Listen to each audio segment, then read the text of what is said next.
¿Qué pasó realmente con el programa nuclear de Irán? Las explosiones resonaron, los noticieros vibraron y los analistas se apresuraron a decretar el fin de una era.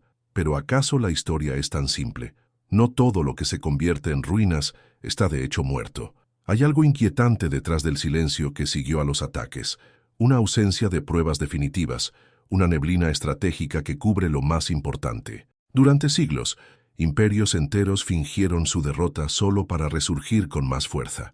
Irán, heredero de civilizaciones milenarias, aprendió bien este arte. Y ahora, mientras algunos celebran la caída, otros se preguntan, ¿qué fue realmente destruido? ¿Las instalaciones o solo la fachada? ¿Los planes o solo los papeles?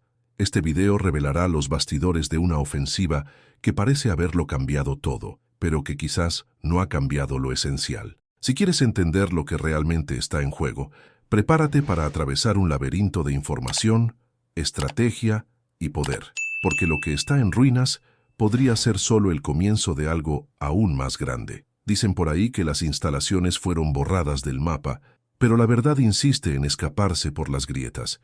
Las imágenes que circulan son impactantes, sí, pero no responden a lo más importante. ¿Fue realmente destruido el corazón del programa?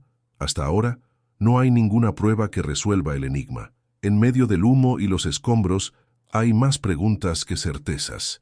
Y el silencio oficial, en lugar de confirmar el fin, solo enciende nuevas sospechas. Viejas estrategias enseñan que la apariencia de victoria no siempre indica la derrota del enemigo. Como en las guerras de asedios antiguos, donde se fingía la rendición para esconder el verdadero arsenal, Irán podría estar repitiendo un viejo truco, mostrar debilidad para ocultar su fuerza. Al fin y al cabo, quien muestra todo lo que tiene a campo abierto se convierte en presa fácil, y en este juego, donde cada movimiento tiene el peso del plomo, lo que no se ve es tan importante como lo que está en llamas. No es de ahora que los regímenes amenazados maquillan o camuflan lo que necesitan proteger. El mentor recuerda bien al Imperio bizantino, que guardaba sus secretos detrás de murallas e intrigas, engañando incluso a los ojos más atentos. Con Irán, el escenario puede ser similar. Una instalación menos no borra décadas de investigación, ni desmantela el saber acumulado en laboratorios escondidos bajo las montañas. La destrucción aparente podría ser solo un disfraz para el verdadero centro del poder. Además, existe el teatro de la guerra, mostrar fuerza, mantener la moral, justificar acciones. Quien atacó necesita exhibir algún trofeo, aunque sea simbólico. Por su parte, el bando afectado, aún herido, no abandona el juego tan fácilmente. Y así, ambos bailan esta coreografía de la duda, donde cada gesto es calculado para engañar, confundir, posponer. Como en ciertas campañas imperiales, donde hasta el polvo del campo era usado como distracción. Todo esto deja en el aire una inquietud. ¿Qué se logró en realidad? ¿La destrucción fue real o solo superficial? ¿Será que no estamos simplemente ante una fachada bien montada? Mientras las respuestas no llegan, los satélites continúan girando, los ojos siguen observando, y el verdadero desenlace quizás todavía se esté dibujando, muy lejos de los ojos de la opinión pública. Cuando los ojos del cielo espían el suelo, no hay forma de esconder movimientos tan calculados. Las imágenes de satélite revelan algo sutil, pero revelador. Antes incluso de las primeras explosiones, ciertas áreas ya estaban vacías. Esto enciende una señal clara. Alguien fue avisado. Y cuando un régimen mueve centrífugas y uranio como quien salva reliquias de un templo a punto de derrumbarse, el mensaje es claro. Lo que era valioso ya no estaba allí. Informes de inteligencia, aún sin revelarlo todo, sugieren que Irán pudo haber recibido un aviso de donde menos se esperaba. Es como en los tiempos antiguos, cuando los espías susurraban a los oídos correctos y de repente castillos enteros se vaciaban como si presintieran el asedio. Alguien, en algún punto de la cadena, encendió la luz roja, y cuando la alarma suena antes del impacto, el perjuicio físico es grande, pero el daño estratégico se desvanece. Esta evacuación previa cambia completamente el valor simbólico del ataque. Lo que parecía un golpe fulminante pudo haber acertado solo en la envoltura. El corazón, el saber, los medios, el material, pudo haber sido transferido a donde el mundo no ve. Así como los sumerios escondían sus tesoros en los cimientos de los templos, Irán puede haber dispersado su programa en fragmentos, enterrando partes de él bajo nuevas geografías y silencios. El mentor frunce el ceño y observa. Si hubo tiempo para evacuar, hubo una brecha de seguridad del lado que atacó o un juego aún más complejo en marcha. Ningún imperio sobrevive sin información privilegiada, y en este caso, las piezas parecen haber sido movidas con antelación. Esto también refuerza la idea de que, más que destruir, el objetivo fue provocar. Y provocar, a veces, es dar el primer empujón a una reacción en cadena que viene después. Si el uranio y las centrífugas huyeron antes del fuego, ¿qué se quemó al final? ¿Estructura? ¿Fachada? ¿Un mensaje político? La evacuación silenciosa sugiere que el juego sigue, quizás en otro tablero, y quien vio el campo vacío tras la explosión, ahora tiene que adivinar a dónde se fue el enemigo, o peor, cuántos pasos ya ha dado por delante, lejos de los ojos que lo vigilan desde el cielo. Hay quien dice que Irán aprendió de los maestros de la disimulación. Esconder no es solo una táctica, es un instinto de supervivencia. Cuando en 2009 el mundo descubrió la instalación de Fordow, clavada debajo de una montaña, quedó claro que el juego era otro. Allí no había solo uranio y máquinas, había estrategia. Y como todo buen imperio del pasado, Irán entendió que el poder real se guarda en las sombras. Desde entonces la pregunta flota en el aire. ¿Cuántos otros Fordows existen que aún no han sido descubiertos? La geografía del país, repleta de cuevas naturales, zonas militares y desiertos inhóspitos, es una invitación al misterio. Como los antiguos persas que enterraban sus archivos en cámaras subterráneas para protegerlos de invasores, el régimen actual puede haber replicado esa lógica con reactores, documentos y centros de investigación camuflados. No es una exageración pensar que lo que se ve es solo una distracción bien elaborada, un señuelo. El mentor lo compara con los reyes que construían palacios falsos para engañar a los enemigos, mientras que las verdaderas reliquias se guardaban en el subsuelo, lejos de los ojos espías. Si Fordow fue revelado demasiado tarde, ¿qué garantiza que otros centros no estén ya funcionando a todo vapor, disfrazados de almacenes, escuelas o bases aéreas? La duda, en este caso, se convierte en un arma de disuasión, porque lo que no se ve es lo que más asusta. Los satélites pueden rastrear el suelo, pero no leen intenciones ni detectan túneles tan profundos como el miedo que causan. Y cuando el adversario sabe esconderse, obliga al otro bando a gastar más, a equivocarse más, a temer más. Es un juego en el que se vence no solo con fuerza, sino con invisibilidad. Ante esto, declarar la victoria suena prematuro. Mientras no se sepa lo que está oculto, no se puede afirmar que el programa ha sido desmantelado. Al contrario, puede que solo haya cambiado de piel. Y esa nueva forma, más difícil de rastrear, más dispersa y silenciosa, quizás sea aún más peligrosa que la anterior, porque ahora el mundo sabe que Irán sabe esconderse. Cuando se elimina a un hombre, no se mata solo su presencia, se borra una parte de lo que sabía. En el caso de los científicos iraníes, los objetivos no fueron elegidos al azar. Eran mentes que cargaban con décadas de experiencia, secretos técnicos y estrategias acumuladas. Cada muerte fue un golpe al cerebro del proyecto y no solo al cuerpo físico del programa. Así como en la antigua Roma, donde la caída de un estratega podía cambiar el rumbo de una guerra, la ausencia de estas figuras dejó vacíos difíciles de llenar. Pero no solo desaparecieron vidas. Planes enteros fueron pulverizados en operaciones quirúrgicas que apuntaron a servidores, documentos y laboratorios. Archivos físicos fueron reducidos a cenizas y discos duros desaparecieron o fueron corrompidos. El mentor recuerda a los escribas de Egipto, cuyos registros eran tan valiosos que al perderse causaban décadas de retraso en el conocimiento. El impacto es doble. Además del dolor de la pérdida, viene el arduo trabajo de reconstruir todo desde cero, o casi. Aunque el ataque a las instalaciones no haya sido total, la eliminación de estos cerebros genera un retraso que no se mide en días. Hay un vacío técnico, una ruptura en la continuidad, un punto ciego en la cadena de conocimiento. Reemplazar a un especialista formado a lo largo de décadas no se hace con un decreto o con la simple llegada de otro. Cada nombre que cayó se llevaba consigo códigos, atajos, métodos no escritos, y eso tarda en recuperarse. Para el régimen, esto provoca más que un retraso, genera miedo y desconfianza. Saber que sus científicos son objetivos prioritarios crea un clima de paranoia interna. ¿Cómo confiar en guardias, colegas o incluso en la protección estatal? Y en este clima donde todos miran por encima del hombro, la innovación se estanca. La mente que teme no piensa libremente y el avance tecnológico exige exactamente lo contrario. Audacia, curiosidad, enfoque. Y es justamente en este punto donde el ataque se vuelve más eficaz. Porque aunque las máquinas se reemplacen y los edificios se reconstruyan, la confianza tarda más en recuperarse. El terror silencioso de ser el próximo puede ser, paradójicamente, el arma más poderosa en el campo invisible de la guerra. Y si hoy Irán aún intenta reagrupar sus piezas, quizás le falte más que ladrillo y metal. Quizás le falte el espíritu que lo impulsaba todo.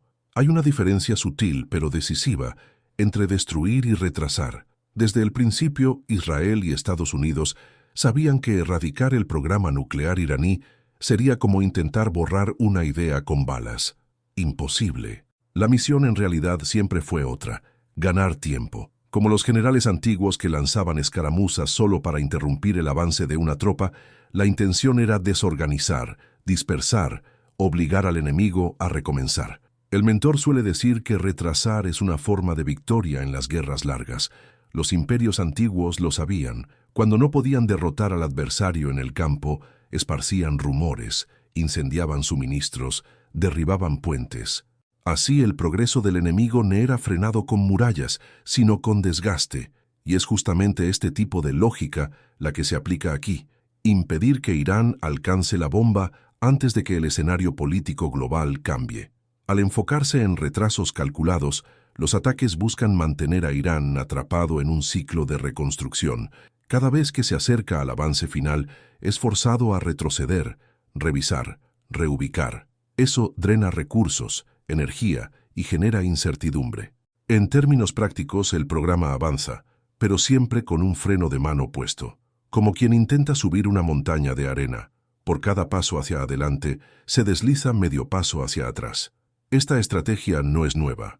El mentor cita los asedios prolongados de la antigüedad, donde el objetivo no era romper las puertas, sino agotar las provisiones y la paciencia. Lo mismo se aplica aquí. Irán puede que resista, pero su línea de tiempo está siendo estirada hasta el límite. Mientras tanto, el reloj de los otros gira con más tranquilidad, y eso, en el juego de la diplomacia y la guerra, es una ventaja brutal. Y, en el fondo, esta elección revela una creencia oculta, que quizás no sea posible impedirlo totalmente, pero se puede posponer lo inevitable el tiempo suficiente para que surja otra solución. Así, el juego se convierte en uno de resistencia, no de aniquilación. Y esto plantea una pregunta incómoda. ¿Cuánto tiempo se puede ganar antes de que Irán, aún con retraso, alcance su objetivo? Cuando se intenta sofocar un proyecto con bombas y sabotajes, se corre el riesgo de alimentar exactamente aquello que se quiere destruir. En el caso de Irán, los ataques pueden haber generado un efecto contrario al deseado.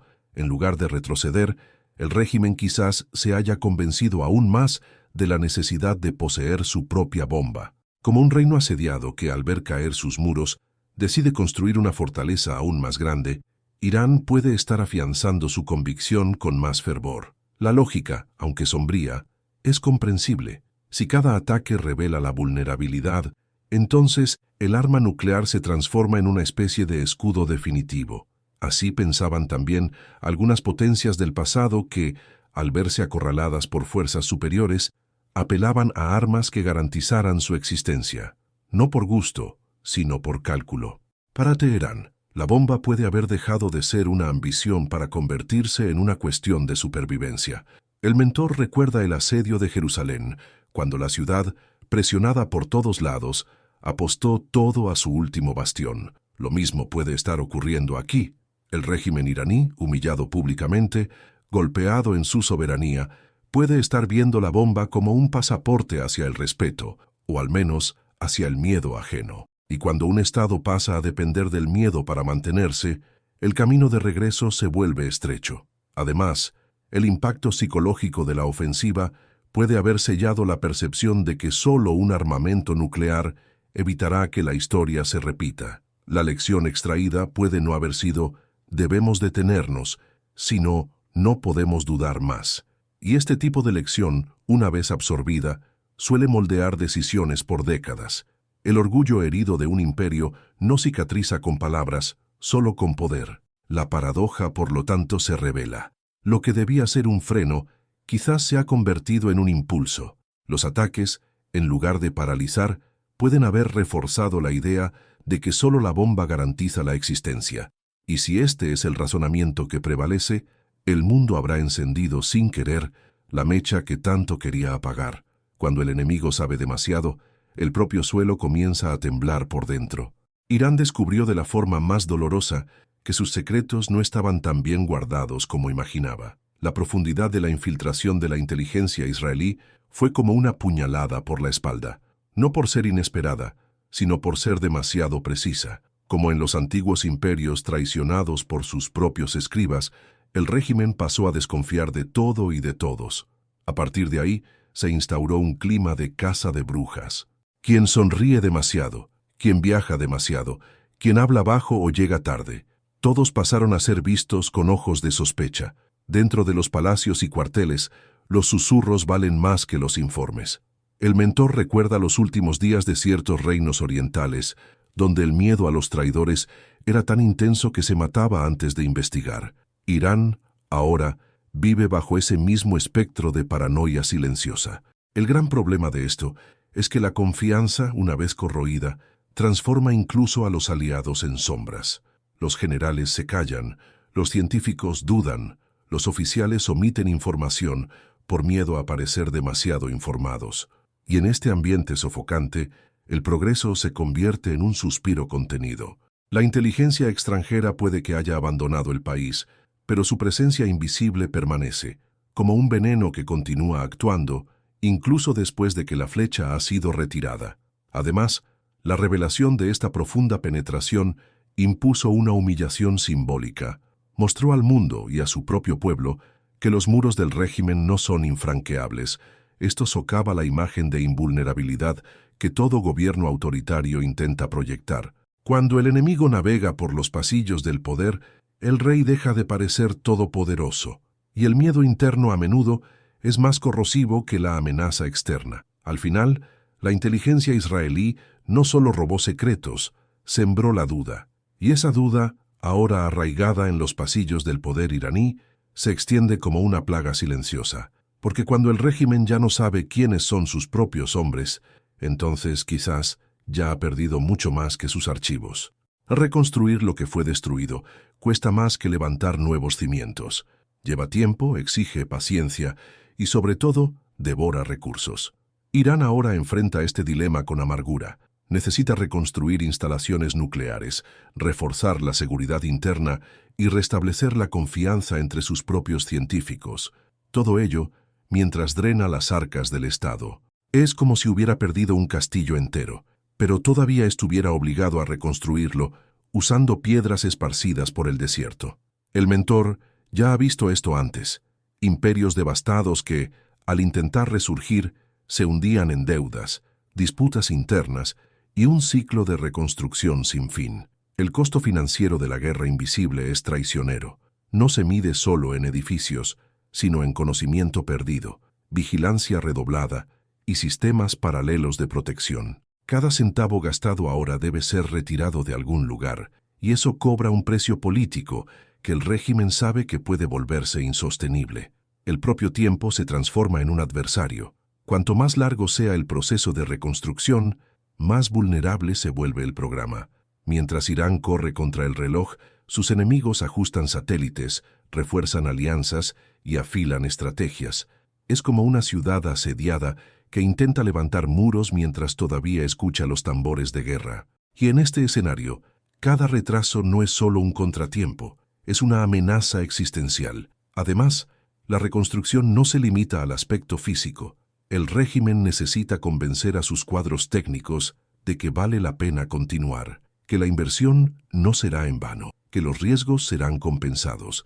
Y eso, en un país que ya enfrenta sanciones, presión social y aislamiento diplomático, es una tarea monumental. Como los antiguos imperios que veían agotarse sus reservas al intentar recuperar el prestigio perdido, Irán también enfrenta el riesgo de extenuarse en el esfuerzo de mantenerse en pie. Por lo tanto, el verdadero desafío quizás no sea reconstruir las estructuras, sino mantener el ánimo, la financiación y la cohesión hasta que todo esté de nuevo operativo.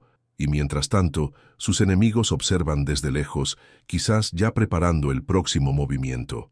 Porque quien está ocupado reconstruyendo, rara vez se da cuenta cuando el peligro viene por la retaguardia. A pesar de los ataques, los daños y el desgaste interno, el régimen iraní no ha caído. Al contrario, en lugar de retroceder, parece haberse endurecido, como ciertos imperios antiguos que, incluso después de derrotas humillantes, encontraban en el orgullo herido una razón más para resistir. Irán transformó la ofensiva en combustible ideológico. El golpe fue real, sí, pero no lo suficiente para derribar la estructura, y ahora herido se mueve con más determinación. La supervivencia del régimen, aún bajo tanta presión, revela algo más profundo. Su base de poder es más resiliente de lo que muchos imaginaban. Como el califato de Bagdad, que incluso frente a revueltas internas e invasiones externas aún mantenía su cohesión, Irán también demuestra que su red de sostenimiento, militar, religiosa y política, permanece viva, y eso asusta a quienes apostaban que el colapso sería solo cuestión de tiempo. Más que resiliencia, hay señales de una postura aún más asertiva. El régimen parece estar liberándose, poco a poco, de las ataduras diplomáticas. Se habla abiertamente de abandonar el Tratado de No Proliferación Nuclear. Eso cambiaría drásticamente el tablero. El mentor recuerda los momentos en que reinos aislados rompieron tratados y marcharon solos. Algunos se derrumbaron, otros se convirtieron en leyendas. Irán ahora camina en esa encrucijada. La determinación que se ve no es fruto de una confianza plena, sino de una apuesta desesperada. Es como un jugador presionado que empuja todas sus fichas a la mesa, y eso hace que sus movimientos sean aún más impredecibles. El orgullo nacional, reforzado por la narrativa de agresión externa, sirve como escudo y espada, y quien pensaba que los golpes harían ceder al régimen, ahora tiene que lidiar con un liderazgo más combativo y quizás más peligroso. Esta postura, sin embargo, no significa que el régimen sea inmune. Internamente, sigue lidiando con crisis económicas, tensiones sociales y desconfianza institucional, pero el hecho de permanecer en pie, más rígido y decidido, es un recordatorio inquietante. La amenaza nuclear no solo ha sobrevivido, quizás esté entrando en una nueva fase, menos diplomática y más audaz. Entre los bastidores del poder, muchas decisiones cruciales no están marcadas por disparos o bombas, sino por silencios estratégicos, y fue exactamente ese silencio el que definió el destino del régimen iraní. A pesar de la ofensiva liderada por Israel, el paso final, el derrocamiento total del gobierno, jamás fue autorizado. Estados Unidos, con su mano invisible, prefirió retroceder. Tal como prudentes emperadores del pasado, entendieron que a veces el caos provocado por una victoria total puede costar más que el propio conflicto. La lógica detrás de este veto es una vieja conocida de las guerras imperiales. Cuando un trono cae, no siempre lo que viene después es mejor y en muchos casos es mucho peor. El mentor recuerda las guerras de sucesión en los reinos de la península ibérica, donde la caída de un monarca abría espacio para décadas de inestabilidad. En el caso de Irán, existía el riesgo real de abrir una herida geopolítica que nadie sabría cómo cerrar. Mejor mantenerlo debilitado pero funcional. Trump, en su postura calculada, optó por mantener el régimen en pie, no por simpatía, sino por cautela. Un cambio abrupto podría incendiar aún más Oriente Medio, involucrar a otras potencias y abrir las puertas para que facciones radicales ocuparan el vacío de poder. Era el viejo dilema: derribar al enemigo ahora o dejar que se corroa por dentro. Y en este juego, la paciencia se convirtió en una herramienta de contención. La decisión, aunque velada, moldeó todo el desenlace de la operación. Israel, aún avanzando, sabía hasta dónde podía llegar, e Irán, por su parte, se dio cuenta de que su supervivencia dependía menos de su fuerza y más de la vacilación del enemigo. Es una danza compleja, donde el paso que no se da tiene el mismo peso que el que fue ejecutado, y en ese compás contenido el régimen encontró tiempo para reorganizarse y quizás hasta para fortalecerse. Aún así, el hecho de que no hayan cerrado el ciclo deja en el aire una sensación de estar incompleto, como aquellas guerras que terminan sin un tratado de paz, solo con una pausa incómoda. El enemigo permanece vivo, más atento y lleno de cicatrices. Y quienes dejaron de apretar el gatillo ahora viven con la duda. ¿Deberían haber llegado hasta el final? Muchos esperaban que, ante la presión occidental, Irán se apoyara firmemente en sus socios de larga data. Pero cuando el cerco se estrechó, Rusia y China retrocedieron a la zona de la ambigüedad. Sus palabras fueron medidas, sus gestos contenidos. Irán, que contaba con alianzas estratégicas, se dio cuenta de que no todo aliado está dispuesto a lanzarse al fuego. Tal como ciertos reinos de la antigüedad, que veían cómo sus coaliciones se desmoronaban a la hora de la guerra, Teherán entendió que la solidaridad tiene un límite. En el caso de Rusia, la situación es aún más delicada. A pesar de mantener lazos comerciales y diplomáticos con Irán, Moscú tiene una relación cultural y política discreta con Israel. Como quien juega en dos tableros, prefiere no romper con ninguno. El mentor recuerda a Bizancio, que durante siglos intentó mantener el equilibrio entre Oriente y Occidente, una cuerda floja que exige frialdad, cálculo y, sobre todo, distancia de los conflictos ajenos. Por su parte, China, aunque ve en Irán un socio energético valioso, no quiere comprometer sus negocios globales por una guerra localizada. El imperio del centro, históricamente, siempre ha priorizado la estabilidad interna y la expansión comercial. Para ellos, apoyar directamente a Irán sería abrir más frentes de fricción con Occidente, algo que, por el momento, no les interesa. Así, optaron por discursos vagos y una diplomacia pasiva. Esta ausencia de un compromiso pleno dejó a Irán aún más aislado. En el momento en que más necesitaba un respaldo firme, recibió solo promesas sutiles y gestos simbólicos. Como soldados que abandonan el campo, al ver que la batalla se vuelve impredecible, Rusia y China demostraron que prefieren preservar sus propios intereses a arriesgarse por un aliado inestable. Y esa es una herida que el régimen iraní no olvidará pronto. Al final, lo que se vio fue un teatro de conveniencias. Palabras de apoyo, sí, pero ninguna acción concreta. Y esta distancia calculada demostró que en un mundo donde todos tienen algo que perder, pocos están dispuestos a apostar fuerte por otro.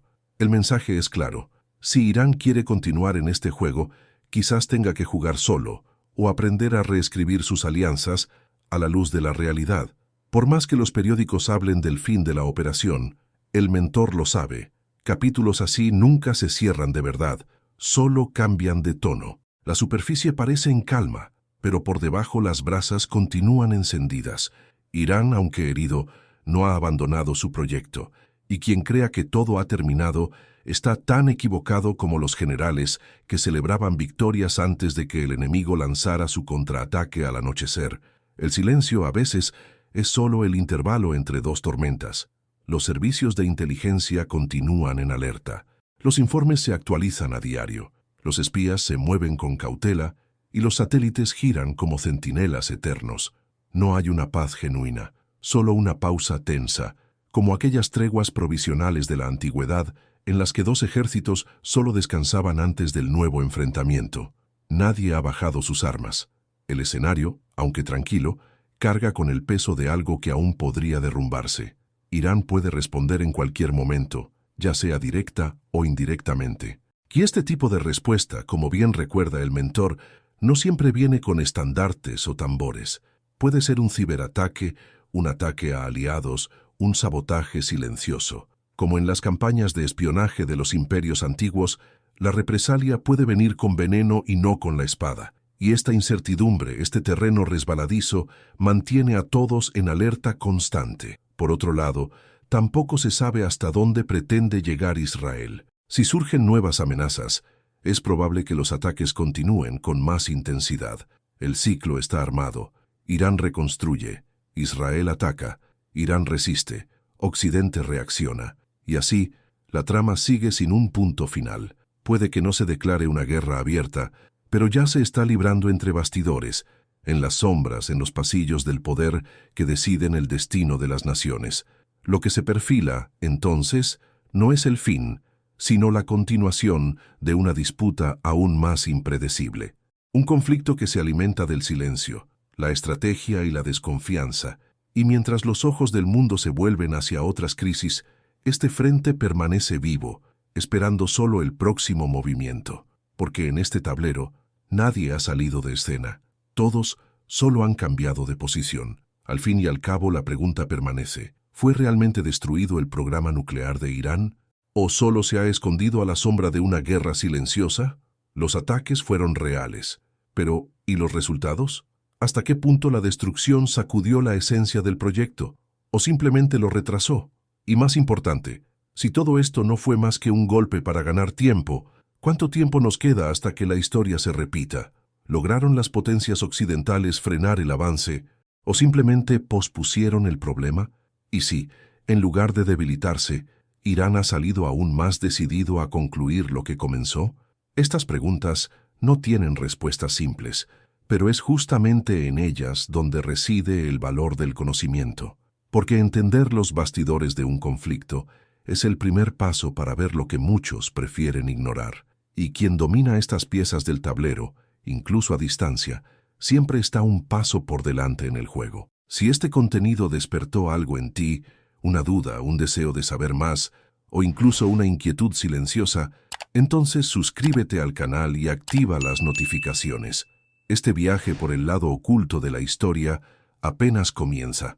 Aquí, la verdad no se revela con ruido, sino en el detalle.